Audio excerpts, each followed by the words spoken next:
sa IKEA kasi kung wala kang dalang panukat, meron sila.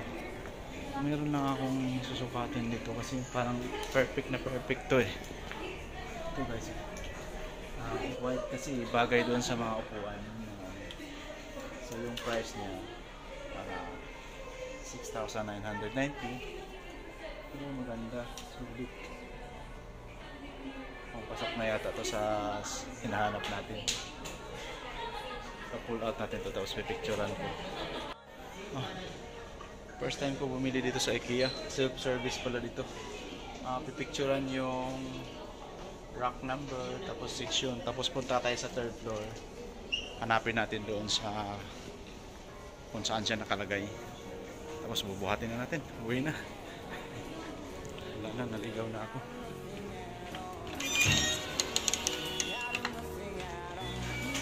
Saan ba yung pinto dito? Out of nothing at all, out of nothing at all, out of nothing at all. Yung nabili kong item, self-serve. Ang dami ikot-ikot. I see you on the reason is on. I'm screaming through the waves in your head. Like every star in the sky is taking aim at your right, like a spotlight.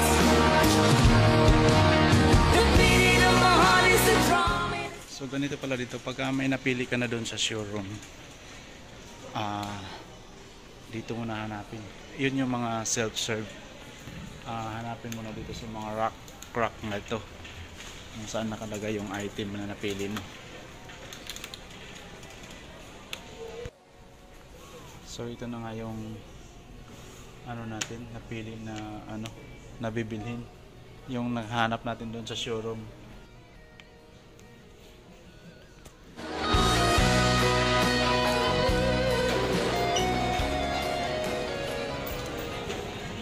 Grabe, mula alas 2 ng hapon hanggang alas 4 ikot-ikot ako doon sa loob ng IKEA, hanap ng mga pinapabili. Sakit na yung pa ako sa kalakad. Natapos rin. So pauwi na ako guys. Hindi, pipick upin ko na yung pasahero ko.